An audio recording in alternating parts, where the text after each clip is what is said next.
The USS Dakota moved slowly through the dark space near the edge of human territory. Captain Jake Sullivan sat in his command chair, watching the stars through the main screen. His coffee had gone cold an hour ago, but he didn't care.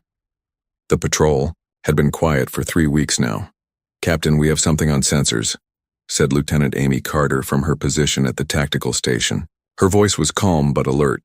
She had been watching the long-range scanners for any sign of trouble. Sullivan turned to look at her.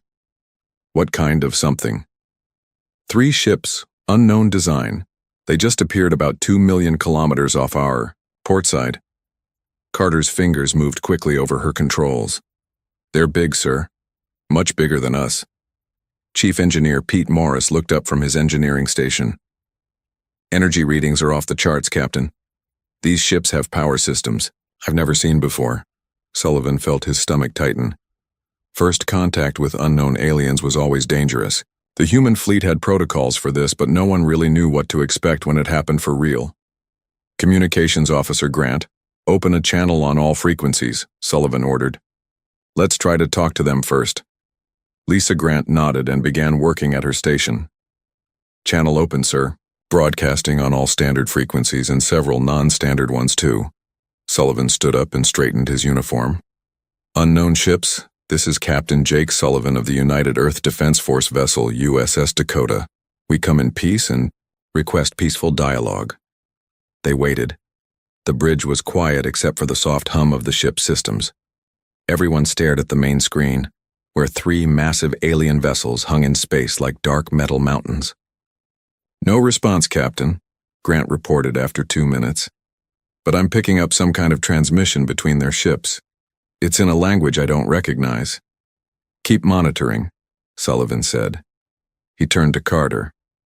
"What can you tell me about their ships?" Carter studied her displays. "They're about 3 times our size, sir. Hull appears to be some kind of advanced metal alloy. I'm detecting multiple weapon systems, but nothing I can identify specifically." "Are they scanning us?" Sullivan asked. "Not yet, sir. They seem to be just watching us."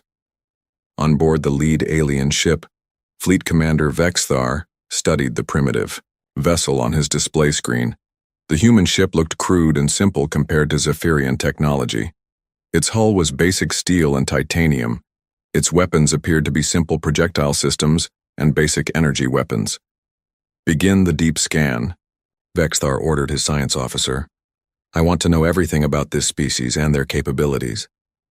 The science officer, a thin alien with 4 arms and large black eyes, began activating the scanning systems. "Initiating full spectrum analysis, Commander. This should take about 30 minutes to complete." Vexthar nodded.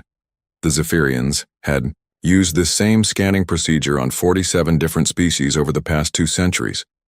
It told them everything they needed to know about a species' technology, military capabilities, and social structure.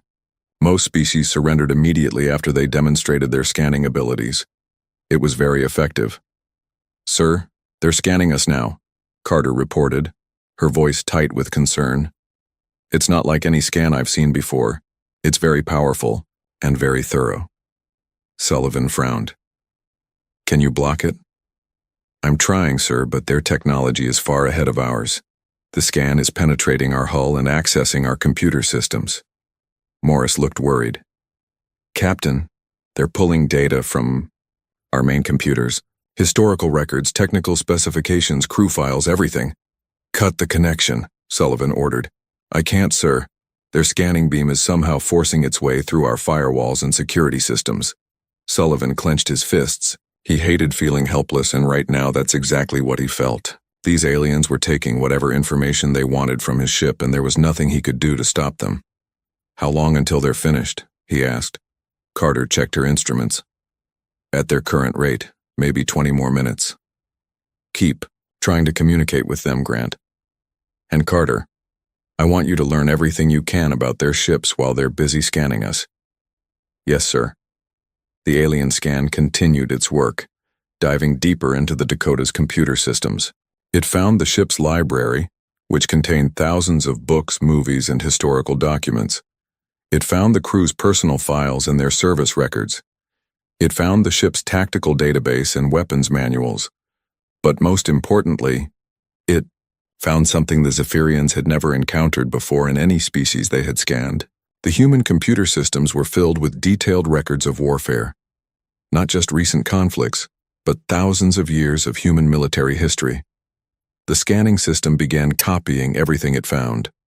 Battle strategies from ancient Rome, tactical manuals from World War II, analysis of guerrilla warfare techniques, studies of psychological warfare, documentation of every major human conflict for the past 3,000 years.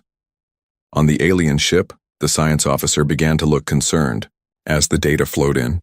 "Commander, I'm finding some unusual information in their databases." "What kind of unusual?" Vexithar asked, not really paying attention. He was studying the human ship's simple weapon systems and wondering why this species bothered to arm their vessels so lightly. "Military records, sir. Extensive military records. This species appears to have been engaged in warfare continuously for their entire recorded history." Vexthar finally looked up from his tactical display. "Warfare against other species?" "No, sir. Against themselves. They have detailed records of thousands of conflicts between different groups of their own species."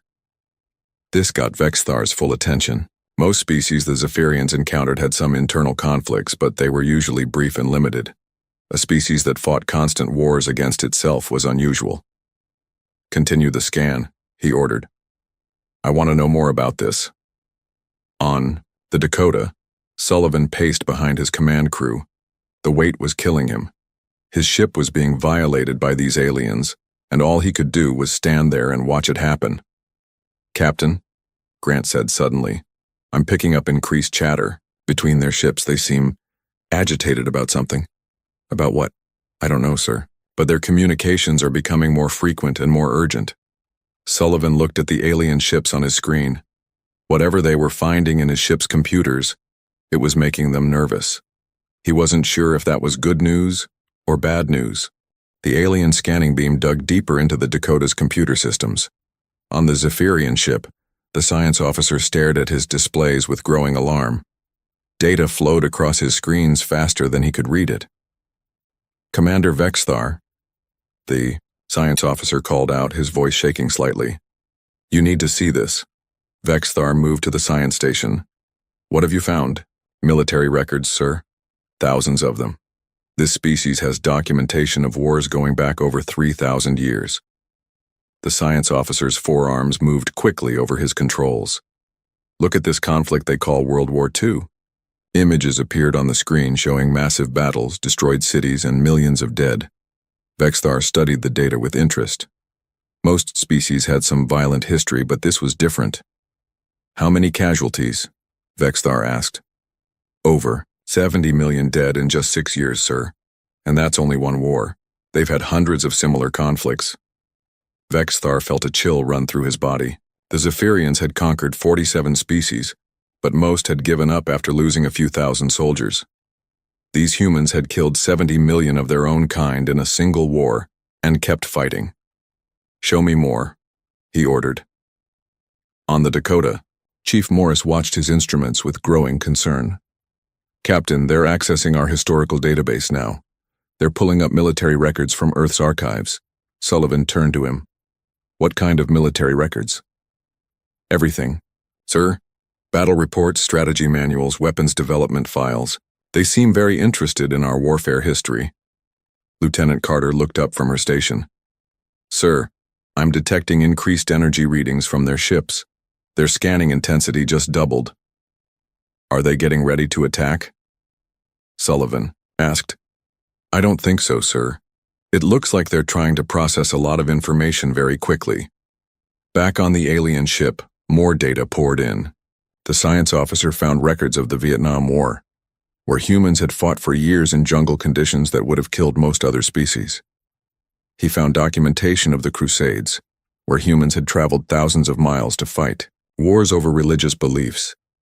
"Commander," the science officer said, his voice getting higher, "these humans have been fighting continuous wars for their entire recorded history. But that's not the worst part." "What do you mean?" Vexithar asked. "They study their wars, sir. They analyze every battle, every strategy, every mistake. Then they use that knowledge to fight better in the next war. The science officer brought up more files. Look at this. They have military academies where they teach young humans how to fight using lessons learned from thousands of previous battles. Vexthar stared at the screen. The idea was horrifying. Most species fought wars to win territory or resources. When the fighting ended, they tried to forget about it and move on. But these humans treated warfare like a science. They studied it, improved it, and passed their knowledge to the next generation. Show me their weapons development, Vexthar ordered. The science officer accessed the weapons files. What he found made him step back from his console in shock. Sir, they've weaponized everything. Diseases, chemicals, radiation, even the weather. They have weapons designed to kill in ways I've never imagined. Images flashed on the screen. Nuclear weapons that could destroy entire cities. Chemical weapons that could kill thousands with a single breath. Biological weapons that could wipe out entire populations. The humans had not just created these weapons, they had actually used them against their own species. How is this possible? Vexthar whispered. It gets worse, sir, the science officer continued. They have something called special forces. Elite. Soldiers trained to fight behind enemy lines using methods that most species would consider impossible. The scan revealed files about Navy SEALs, Army Rangers, and Marine Force Recon. These units specialized in missions that seemed suicidal to Zephyrian thinking. They would infiltrate enemy territory, survive in hostile environments for months, and complete objectives that required incredible skill and determination. On the Dakota, Morris noticed something strange. Captain, the alien scanning pattern has changed. They're focusing heavily on our military history files. Why would they be so interested in old battles? Sullivan asked. Carter looked up from her tactical station. Maybe they're trying to understand how we fight, sir. Or maybe they're realizing we're not as helpless as we look, Morris added quietly. Sullivan nodded grimly. The human military had always studied the enemy before engaging in combat. It looked like these aliens were doing the same thing. The question was what they would do with the information they were gathering.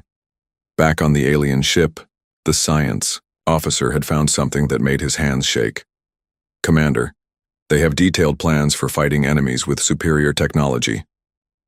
Show me, Vexthar demanded. The screen filled with human guerrilla warfare manuals. Tactics for fighting, larger, better-equipped forces. Methods for turning an enemy's advanced technology against them. Strategies for prolonged resistance campaigns that could last for decades. They call it asymmetric warfare, the science officer explained. When they can't match an enemy's technology, they change the rules of engagement.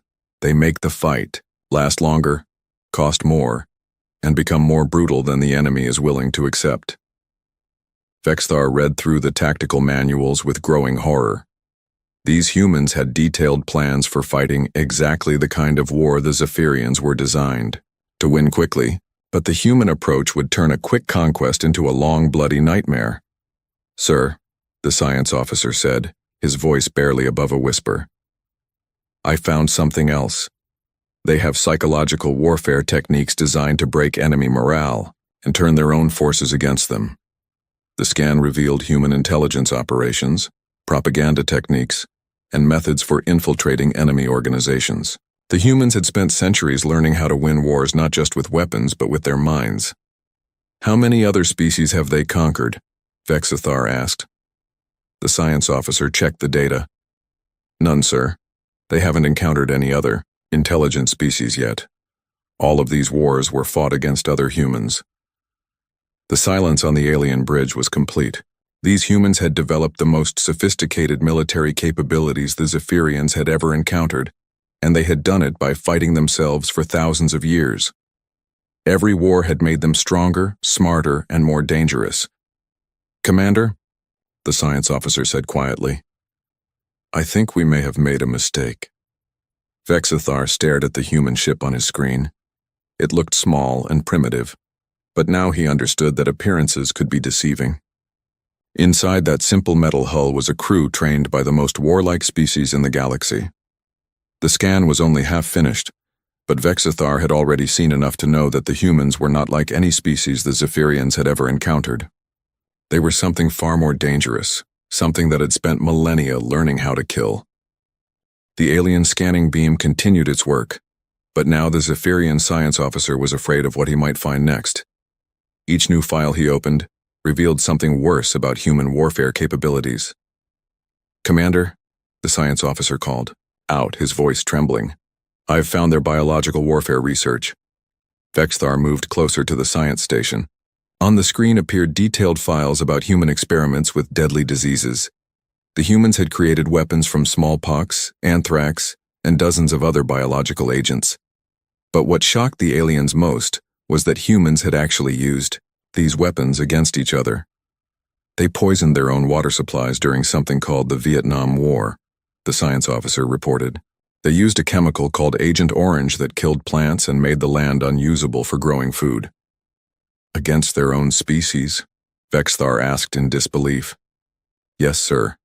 They were fighting other humans who lived in the same forests. They destroyed the entire ecosystem just to win the war." The scan revealed more horrors. Files about Unit 731, where humans had conducted medical experiments on prisoners of war. Documents about the Holocaust, where humans had systematically murdered millions of their own kind. Records of the atomic bombs dropped on Hiroshima and Nagasaki. "Sir," the science officer said, backing away from his console, "these humans have done things that most species would never even consider. They've used radiation as a weapon. They've created diseases specifically to kill other humans. They've poisoned entire regions of their planet." On the Dakota, Chief Morris noticed the alien scanning had become more intense. "Captain, they're pulling massive amounts of data from our archives now. It looks like they're focusing on our weapons development programs." Sullivan felt uneasy. "What kind of weapons development?" "Everything, sir. Nuclear weapons, biological warfare, chemical weapons research. They're even accessing classified files about psychological operations." "Lieutenant," Carter looked up from her station. "Sir, I'm detecting some kind of distress signals between their ships. Their communications are becoming very rapid and urgent." "Can you understand what they're saying?" Sullivan asked. Communications Officer Grant shook her head. "No, sir, but the tones sound worried, like they're having an argument about something." Back on the alien ship, Vexthar was reading about human psychological warfare techniques. The files described methods for breaking enemy morale, spreading fear among civilian populations, and turning enemy soldiers against their own commanders. "They call it winning hearts and minds here," the science officer explained. "But they also have techniques for doing the opposite, making enemies so afraid that they surrender without fighting." The scan revealed human intelligence agencies like the CIA, KGB, and Mossad.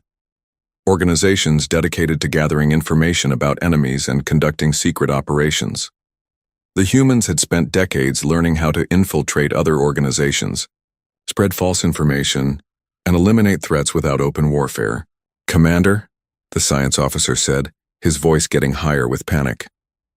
"They have something called black operations, military missions that are never officially acknowledged. Assassinations, sabotage, kidnapping. They've been doing this for centuries." Vexthar studied the files with growing horror.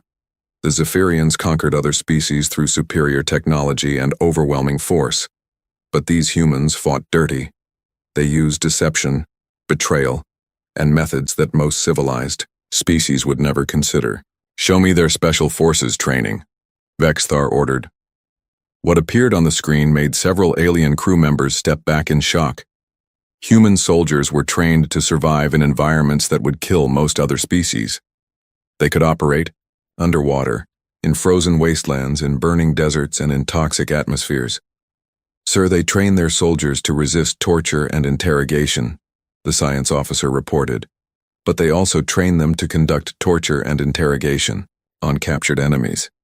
The files showed human soldiers learning to survive on minimal food and water for weeks, training to kill with their bare hands, learning to make weapons from common materials, being taught to hide in enemy territory for months while conducting sabotage operations. "This is impossible," Vexthar whispered. "No species could be this brutal to its own kind and still survive. But they have survived, sir, the science officer replied, and every war made them better at fighting the next one. On the Dakota, Morris detected something new in the alien scanning pattern. Captain, they're now accessing our tactical combat manuals, real-time battle strategies, ship-to-ship combat procedures, boarding party protocols. Sullivan's jaw tightened. They're learning how we fight. Yes, sir, but sir, they're also accessing our survival training manuals, combat psychology courses, prisoner of war resistance training. Carter looked worried. Captain, if they're studying how we fight, maybe we should be studying them too. Sullivan nodded. Good point. Carter, I want you to start passive scans of their ships. Learn everything you can about their technology and tactics. Already on it, sir, Carter replied. I've been analyzing their scanning methods and ship configurations. I think I'm starting to understand how their technology works. Back on the alien ship, the science officer had found something that made him physically sick.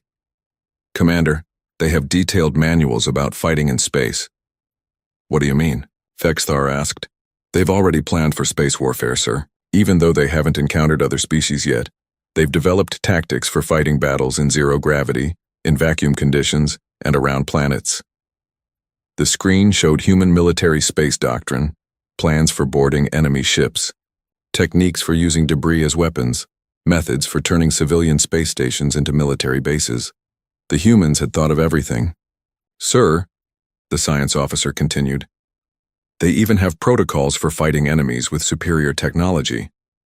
They call it David versus Goliath tactics. Vexthar read the files with growing dread.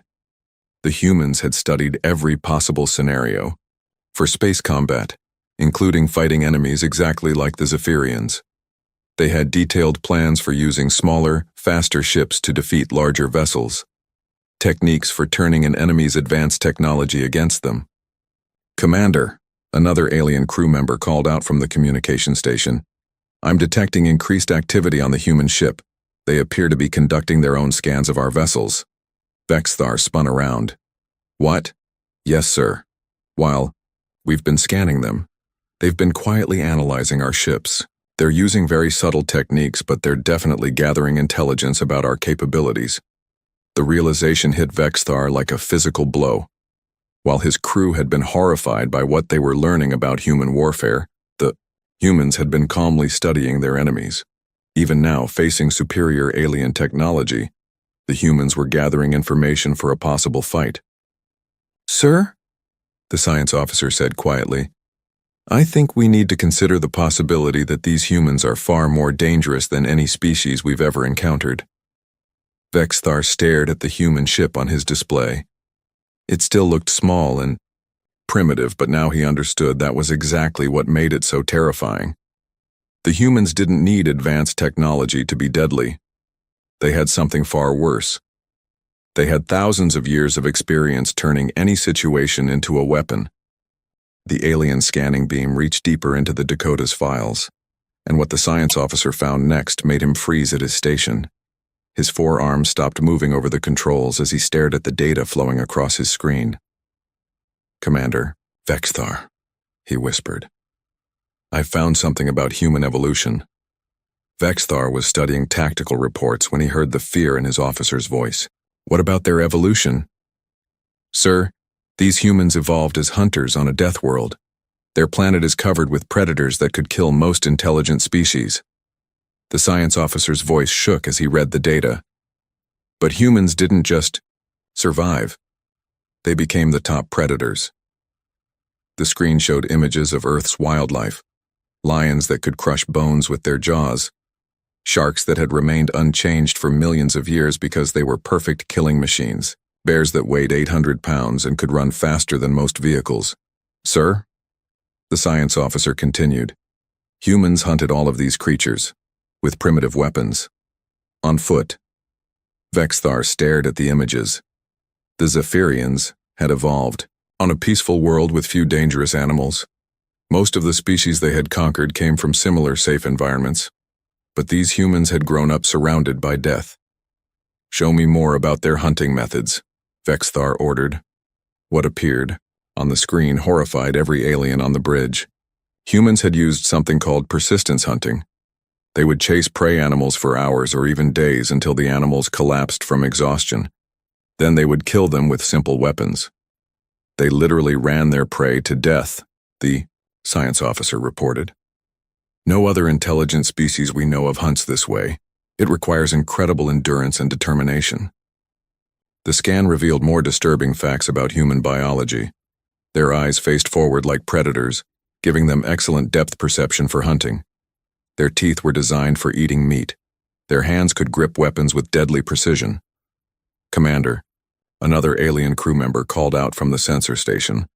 The human ship is increasing its scanning intensity. They're conducting detailed analysis of our hull composition and weapon systems. Vexthar turned to look at the human vessel.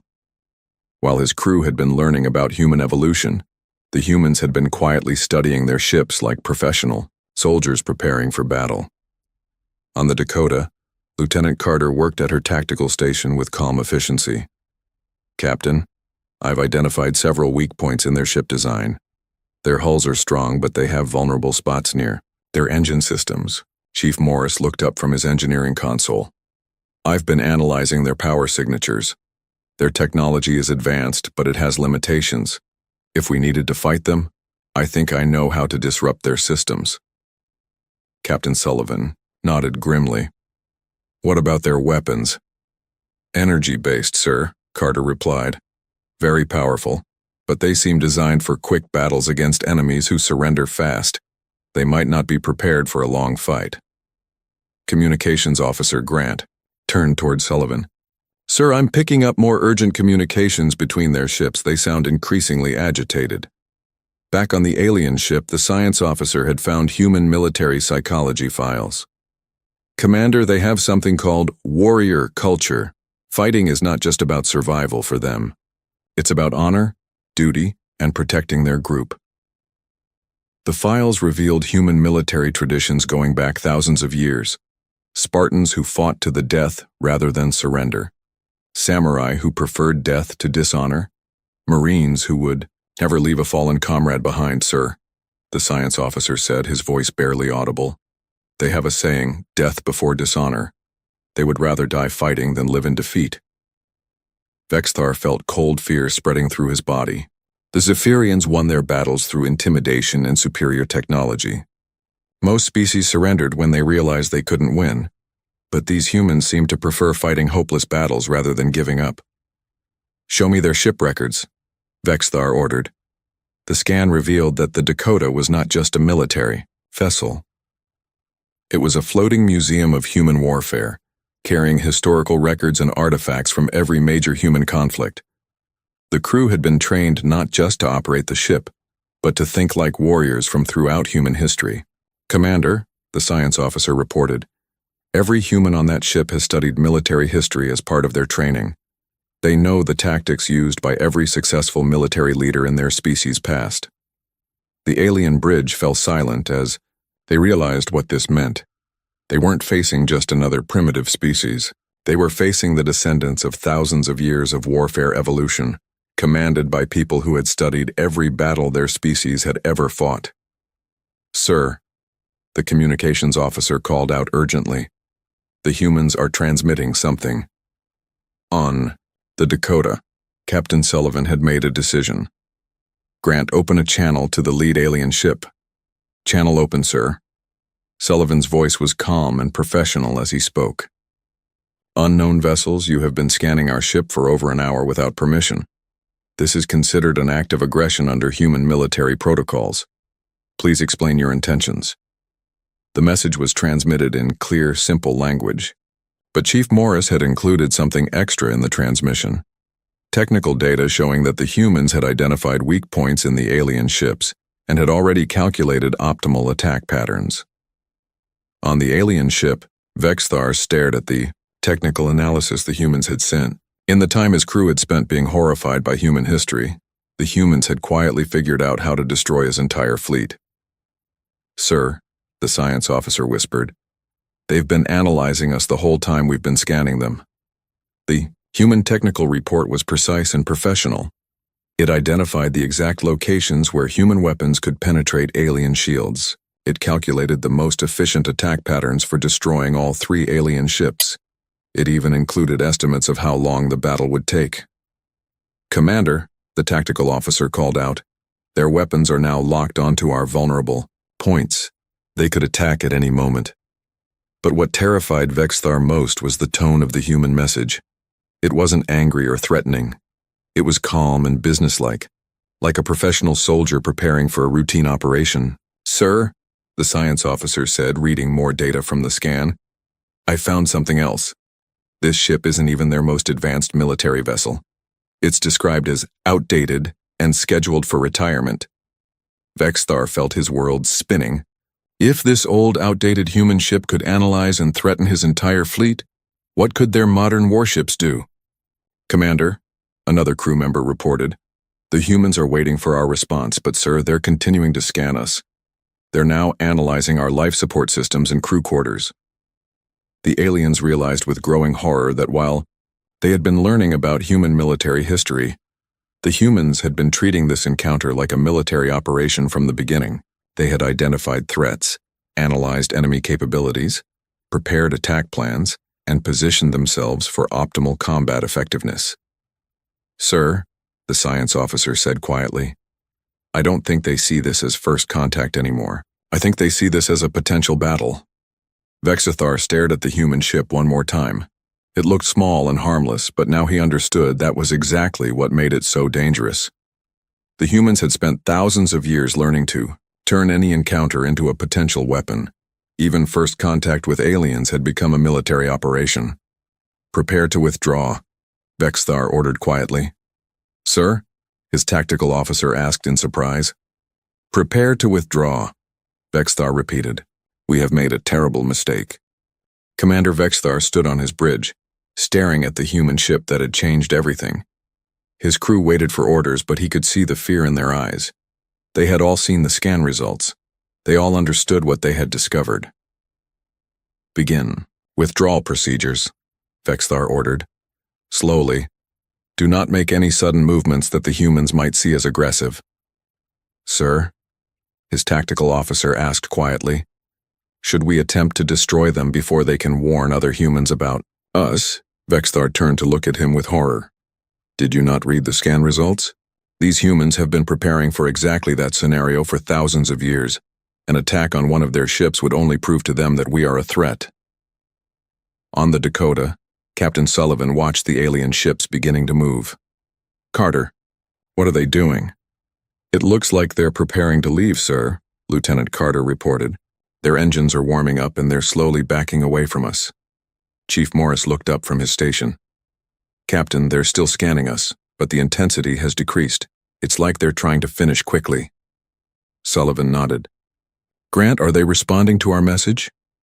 "Not yet, sir, but I'm detecting a lot of communications between their ships. They seem to be having some kind of debate. Captain Sullivan made a decision that would change the future of both species. Grant, prepare a new message. I want to send them something special." "What kind of message, sir?" "A complete tactical analysis of their fleet," Sullivan said calmly. "I want them to understand exactly what we learned about them while they were busy scanning us." Chief Morris smiled grimly. "Should I include the weak points we identified?" "Everything," Sullivan replied. "Weak points, optimal attack patterns, estimated battle duration, casualty projections. Give them the full military briefing treatment." "Lieutenant," Carter worked quickly at her station. "Message prepared, sir. Should I also include historical examples of how humans deal with technologically superior enemies?" "Excellent idea, Carter. Include the American Revolution, the Winter War between Finland and Russia, and the Vietnam conflict. Show them what happens when humans fight enemies with better technology." On the alien ship, the science officer was trying to complete the scan as quickly as possible. But what he found in the final data files made him call out in panic. "Commander, the humans are transmitting again. Put it on screen," Vexthar ordered. What appeared was not a diplomatic message. It was a complete military analysis of the Zephyrian fleet, presented in the cold, professional style of a human military briefing. The message identified every weakness in their ships, calculated optimal attack vectors, and estimated how long It would take human forces to destroy the entire alien fleet. Sir, the communications officer reported, they're including historical data about human military campaigns against superior enemies. The screen filled with information about human, guerrilla warfare tactics. How American colonists had defeated the British Empire. How Finnish soldiers had held off the Soviet Union. How Vietnamese fighters had worn down the most powerful military in human history. Commander, the science officer whispered, they're not just telling us they could destroy us. They're explaining exactly how they would do it, and showing us that they've done it before to enemies just like us. Vexithar read the human analysis with growing dread. The humans had identified that Zephyrian ships were designed for quick victories against enemies who surrendered fast. But human tactics would turn any battle into a long, brutal campaign that would cost far more than the Zephyrians were prepared to pay. Sir, the tactical officer reported, they've calculated that we could destroy their ship, but it would take significant damage to our fleet, and they note that destroying one human ship would only bring more humans looking for revenge. The message included a disturbing note about human psychology. Humans became more dangerous when attacked, not less. Every assault on human forces only made them more determined to fight back harder. Commander, another crew member called out, they're including information about human backup protocols. If this ship fails to report in, other human vessels will come looking for it. Vexthar felt trapped. Attacking the humans would start a war with a species that specialized in warfare, but leaving them alone meant they would report back to their government about Zephyrian capabilities. Sir, the science officer said quietly, there's more.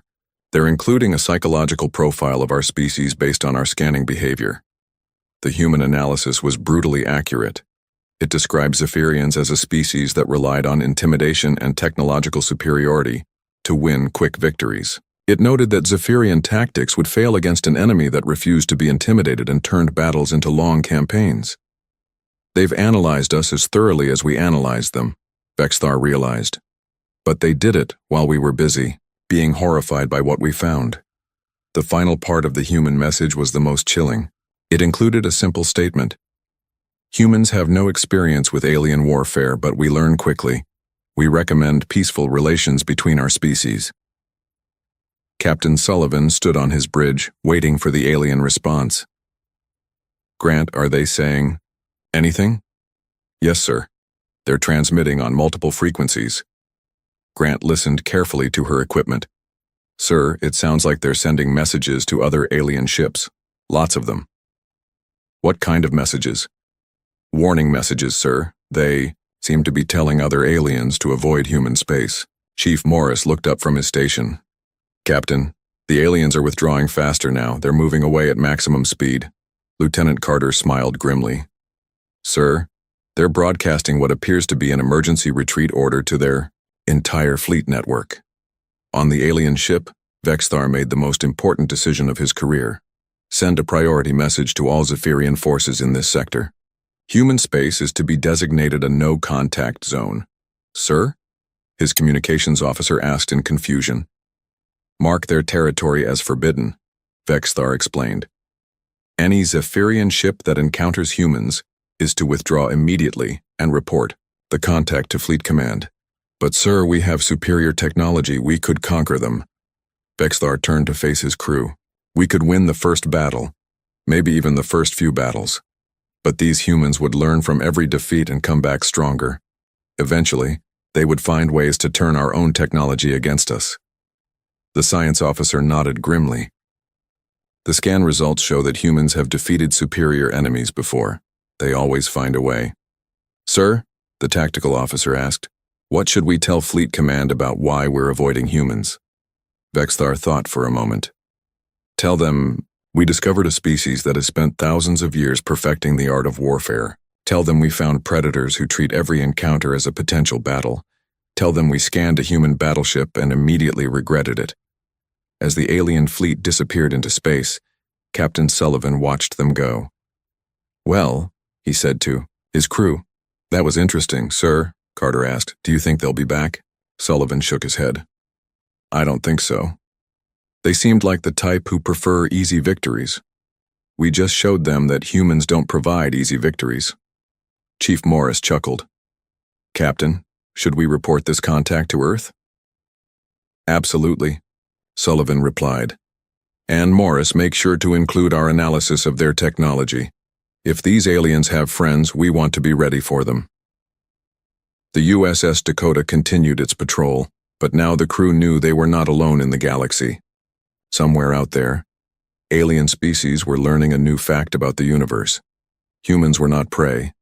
Humans were predators, and they had just announced their presence to the galaxy in the most human way possible. By showing that they were ready to fight anyone who threatened them, the scan that was supposed to reveal an easy conquest had instead warned the galaxy about Earth's most dangerous export, humanity itself. The council chamber stretched wide and tall like a cathedral built for giants. 7 species sat in their designated sections, each area designed for their unique biology. The Vaxons occupied the eastern wing with their scaled bodies, reflecting the station's artificial light. The Zenthari buzzed quietly in their hive cluster formation to the north. 5 other species filled the remaining spaces, all of them ancient civilizations who had traveled the stars for thousands of years. Daniel Brooks stood at the human podium, small compared to most delegates present. He wore the simple gray uniform of Earth's diplomatic corps with its single blue stripe, indicating his rank as liaison officer. His dark hair was cut military short, and his brown eyes scanned the room with careful attention. He had been on Harmony Prime Station for only 3 weeks, still learning the complex politics of galactic society.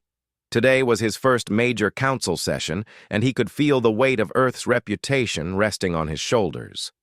Ambassador Krelix rose from the Vaxon section. His species stood nearly 8 feet tall with muscular frames covered in deep green scales. His yellow eyes gleamed with confidence as he addressed the assembly. The Vaxon's voice rumbled through the translation devices everyone wore.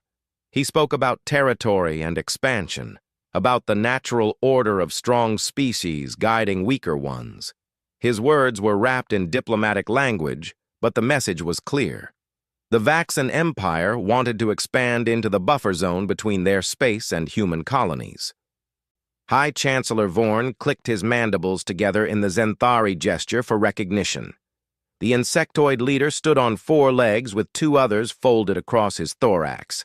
His compound eyes reflected rainbow patterns as he turned his head toward Krelix. He asked about the species currently inhabiting the buffer zone, about their rights and the Council's obligation to protect smaller civilizations. His voice carried the buzzing undertone common to his kind.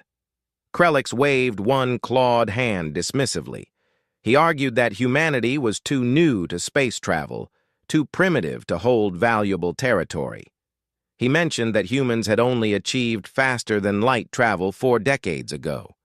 He suggested that Earth should be grateful the Vaxons were offering protection at all. He proposed that 3 human colony worlds should be ceded to Vaxon control as a gesture of goodwill and recognition of the natural hierarchy. His final statement dripped with contempt. He called Earth's military barely capable of defending a single star system, and humans themselves a species of barely civilized apes who had no business claiming multiple worlds.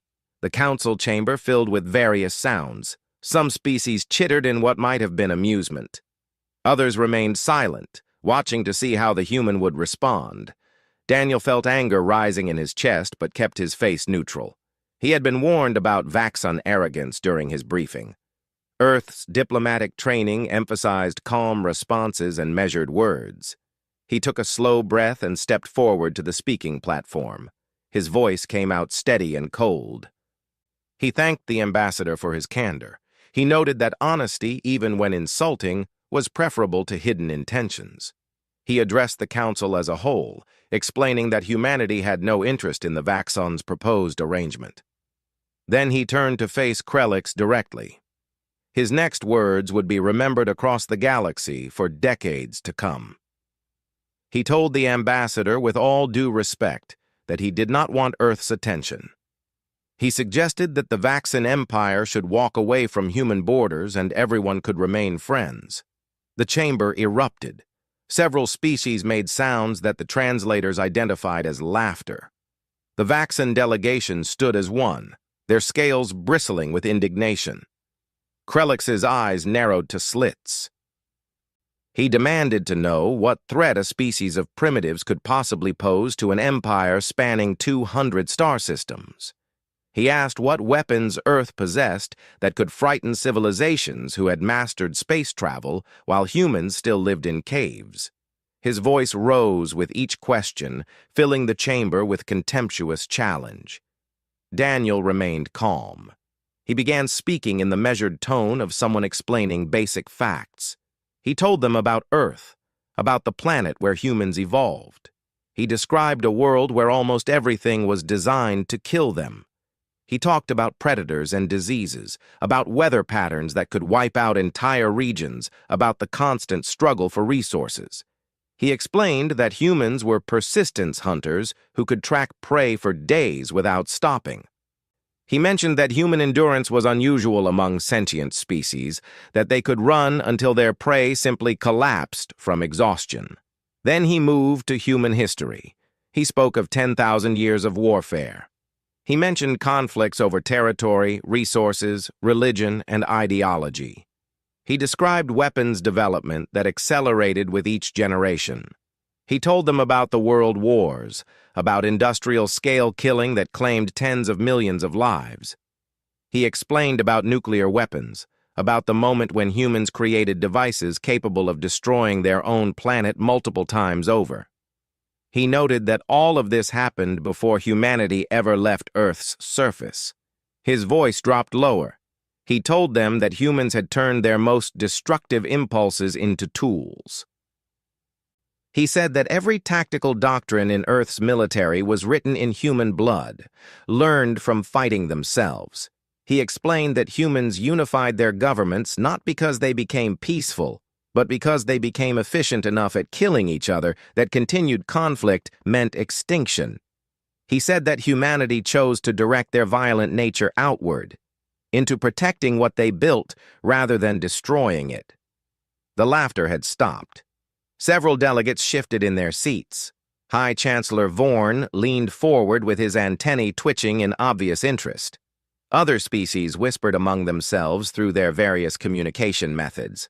But Krelix stood unmoved. He declared it all bluffing. He said that tales of past violence meant nothing against modern military technology.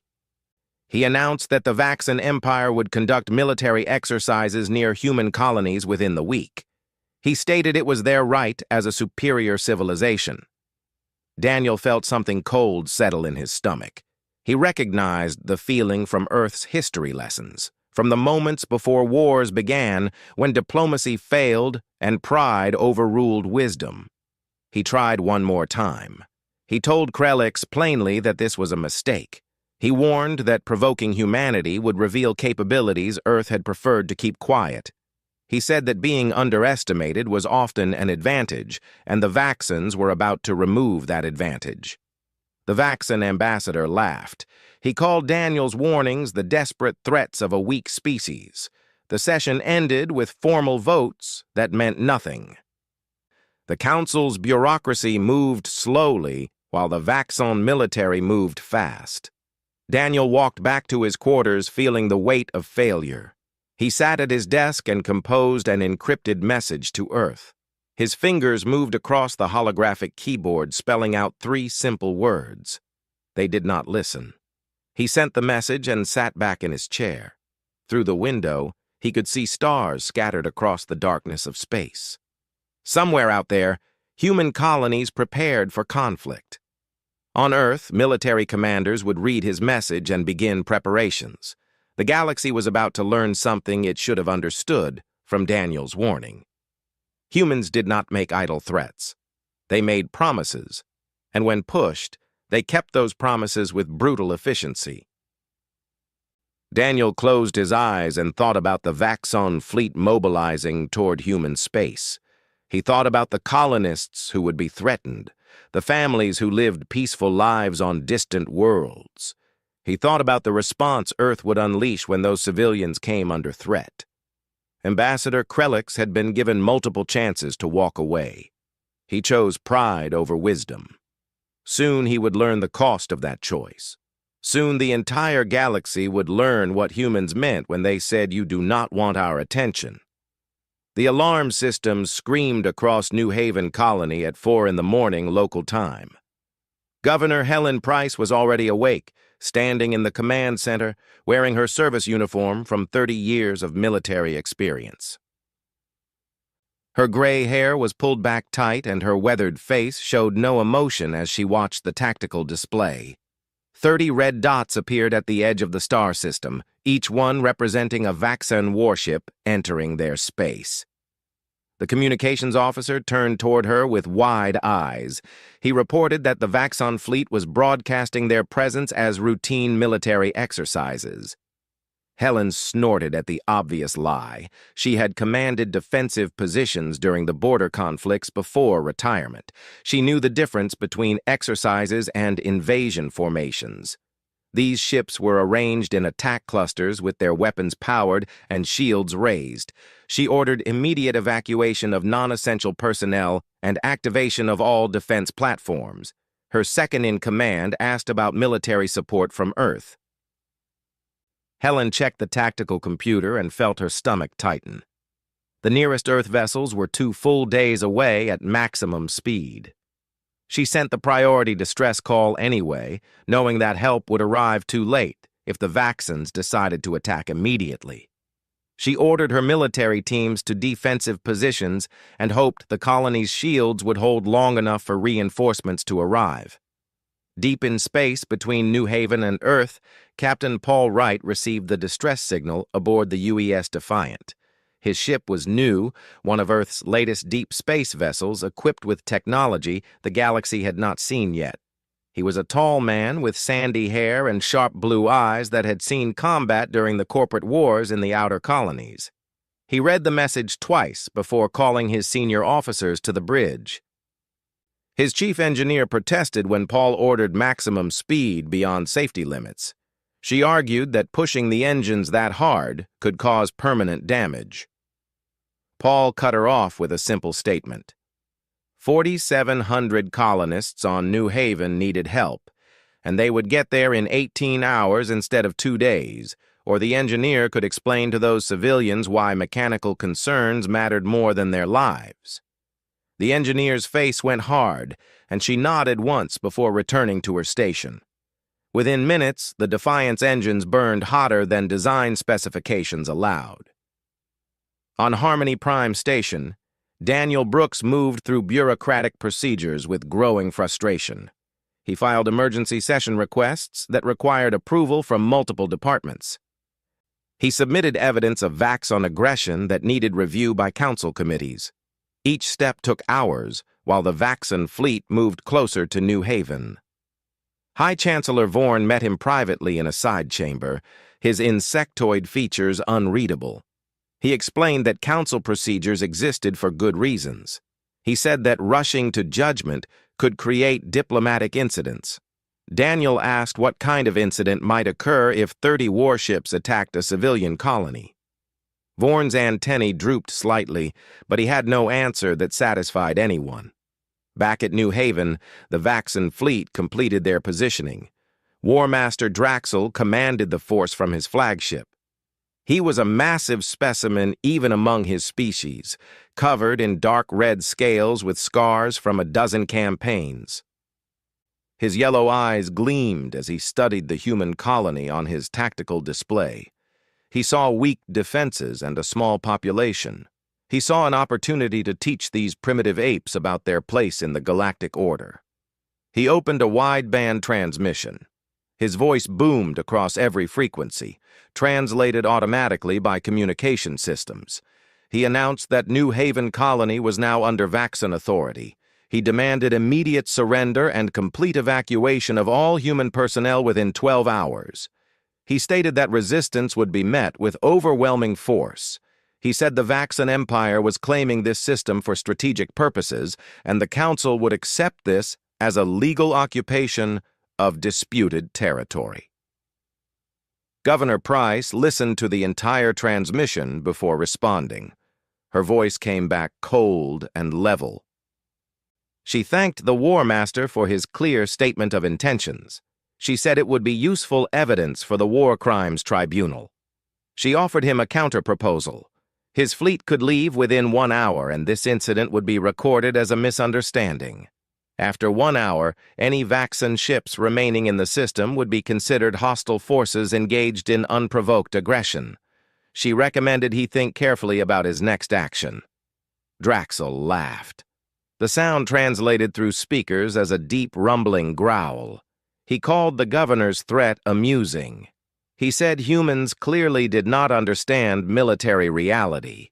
He ordered his gunnery crews to disable the colony's main communication array as a demonstration of Vaxxan superiority. His weapons officer protested that a civilian mining station was in the firing line. Draxel waved off the concern. Casualties would make the message clearer.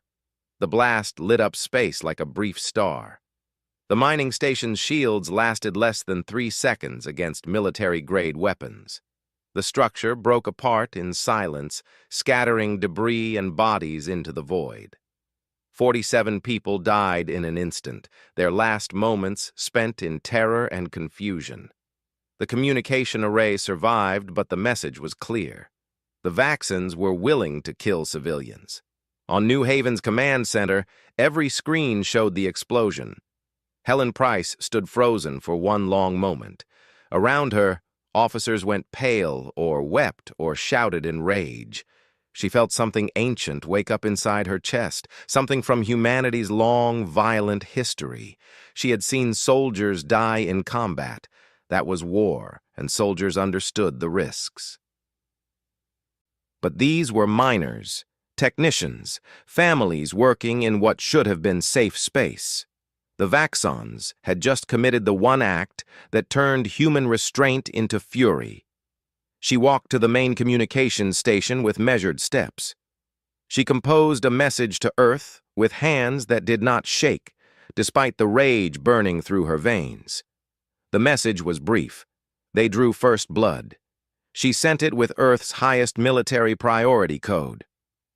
Then she turned to her defense coordinator and spoke words that every human military officer understood. No quarter. If they want war, we give them war. On Earth, in the underground military command center beneath Geneva, Admiral Richard Stone read the message. He was an older man with white hair and dark skin, lined from years of commanding fleets. He had fought in 3 major conflicts and retired twice, only to be called back to service. He stood and walked to the main strategic display showing human space and the surrounding systems. Other officers gathered around him, their faces grim. The debate was brief. Some argued for measured response. Others demanded immediate retaliation. Stone listened to all of them before speaking. He talked about why Earth unified its governments after the Third World War. He reminded them of the doctrine humanity adopted when they realized they needed to survive themselves before facing the galaxy.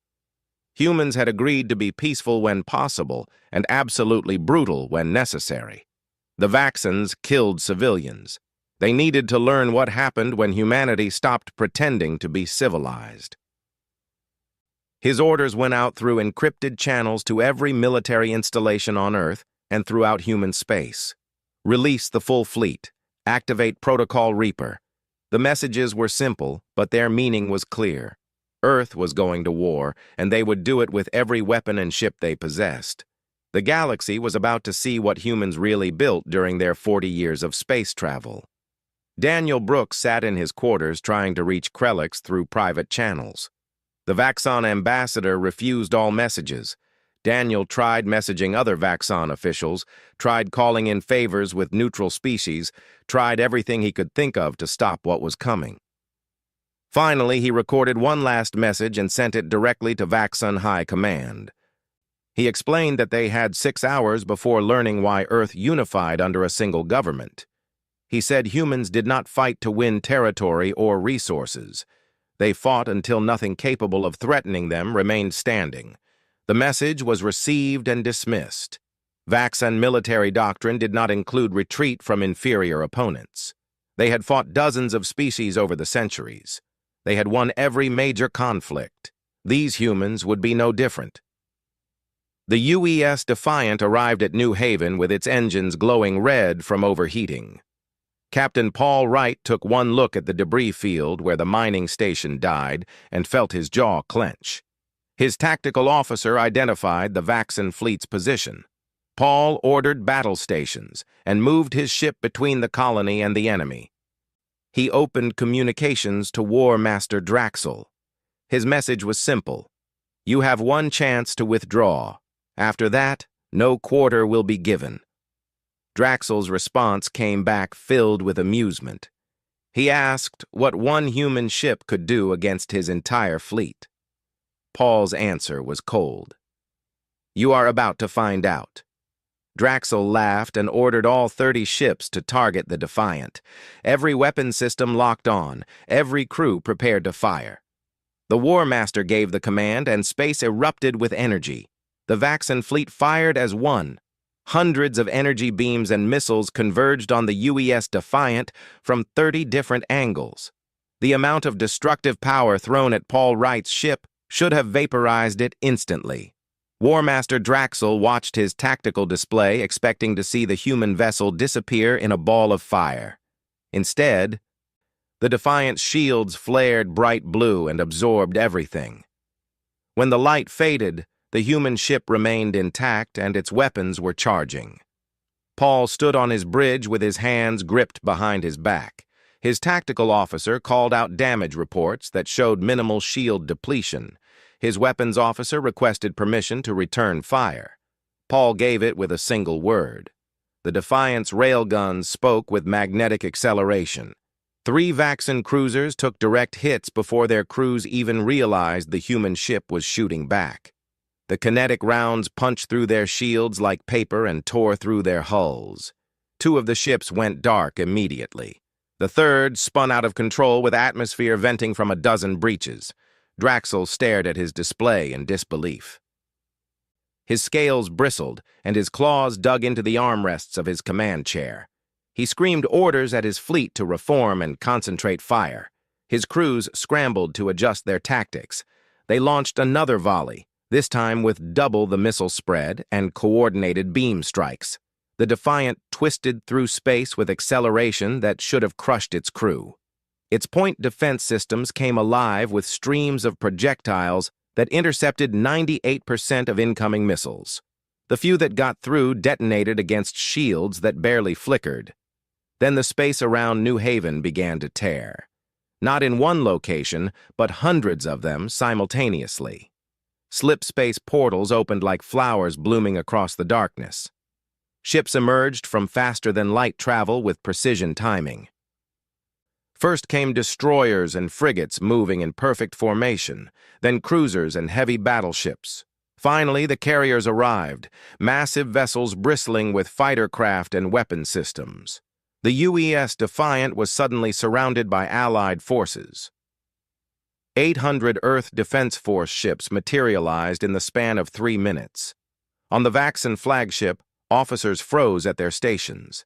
Draxel felt something he had not experienced in decades of military service. Fear.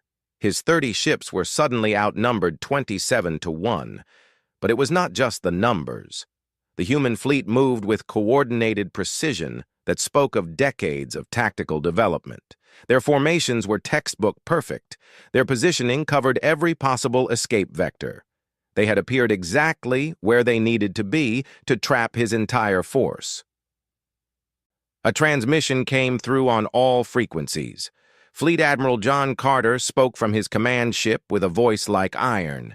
He identified himself and his fleet. He stated that the Vaxans had killed 47 human civilians. He noted they had fired on a military vessel. He reminded them they had been offered multiple opportunities to withdraw. He said the Vaxan Empire had chosen war. Now Earth would teach them why that was a mistake. His final words carried no emotion, just simple fact. You wanted to see what humans can do. Watch carefully. What followed was not a battle in any traditional sense. It was a demonstration of military superiority so complete that later historians would struggle to classify it. The human fleet attacked with methodical efficiency. Their railguns fired rounds that moved faster than Vaxxon sensors could track. The projectiles hit with kinetic energy that made shields useless. Vaxxon armor crumpled like foil. Energy weapons designed to cut through reinforced hulls met adaptive shielding that learned and adjusted in real time. After the first few salvos, human shields were already optimized against Vaxxon weapon frequencies. But the most terrifying aspect was the cyber warfare. Human artificial intelligence systems infiltrated Vaxxon ship networks within minutes. 17 vessels suddenly went dark as their computer systems locked out their own crews. Navigation failed, weapons powered down, life support switched to minimal. The ships became floating coffins while their crews panicked in darkness. Emergency systems refused to activate. Manual overrides did not respond. The humans had taken control without firing a shot at those vessels. Sub-Commander Trixall served on one of the cruisers that still had functioning systems. She was young for her rank, promoted quickly due to skill rather than connections. She watched through her view screen as human ships systematically dismantled the Vaxxon fleet. A destroyer tried to make a run for the system's edge. 3 human frigates pursued it with casual ease. Their missiles were faster and smarter, adjusting course mid-flight to track evasive maneuvers. The destroyer died before it traveled 1,000 kilometers. Another cruiser attempted to fight back with everything it had. Human point defense intercepted every shot while return fire crippled the cruiser's engines. The vessel went adrift, helpless. Trixall sent a desperate message to Vaxxon High Command. Her hands shook as she typed. She reported that the human fleet was not trying to win. They were making an example. She said this was not military engagement but extermination. She begged for orders, for reinforcements, for anything. The response came back 3 hours later after the battle was already over. Stand down and await terms. Draxel tried to organize a retreat, but human ships covered every escape route. He attempted to rally his remaining forces for a coordinated assault. The humans responded by targeting his flagship's engines specifically. Precision strikes from 3 different ships hit simultaneously. His vessel's main power failed. Backup systems engaged, but the damage was catastrophic. The War Master found himself commanding a crippled ship in the middle of overwhelming enemy forces. On Harmony Prime Station, the Galactic Council's emergency session finally convened. Observer Quallen was a Zenthari military analyst assigned to document conflicts for the Council's historical records. He patched live telemetry from New Haven into the Council chambers. Every delegate watched in silence as human military doctrine revealed itself. They saw tactics honed over centuries of human warfare. They saw technology developed during a species' violent adolescence. They saw coordination that came from fighting themselves for thousands of years. High Chancellor Vorn turned to Ambassador Krelix, who sat in his designated area looking pale. The scales on his face had lost their usual vibrant color. Vorn's translated voice carried a mixture of shock and accusation. He asked if Krelix had known about human military capabilities. The Vaxxon ambassador had no answer. He had dismissed intelligence reports as exaggeration. He had assumed a young spacefaring species could not possibly match empires with millennia of experience. His arrogance had led to this. Daniel Brooks stood and addressed the council. His voice carried an edge that had not been there before. He explained that humanity had not hidden their capabilities, but simply had not been provoked enough to display them. He said every weapon system they were watching had been developed during Earth's own wars.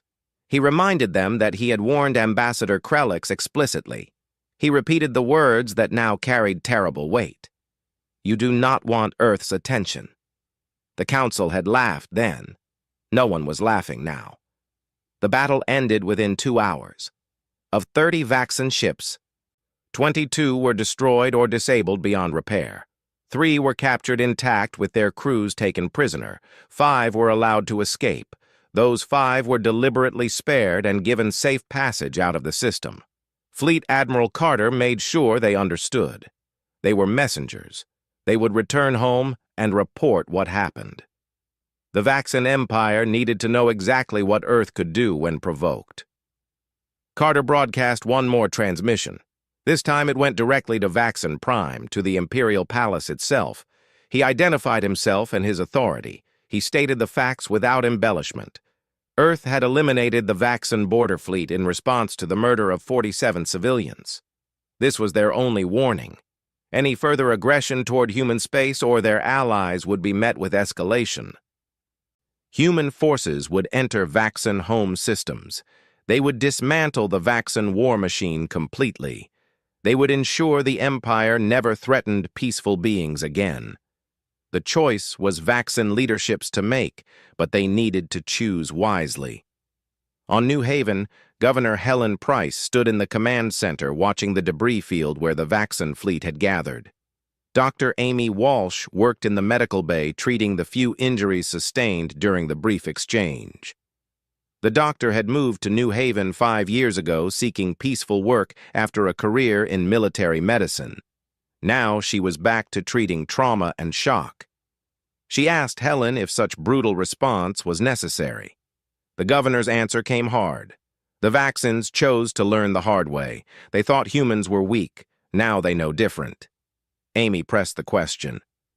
She asked about proportional response, about the scale of destruction. Helen turned to face her. The governor's eyes showed no regret. She explained that humans learned a terrible lesson during their world wars. Peace only exists when the cost of war becomes unthinkable. The Vaxans needed to understand that attacking humans carried consequences too severe to risk. Now the galaxy knows that lesson too. She said it with certainty.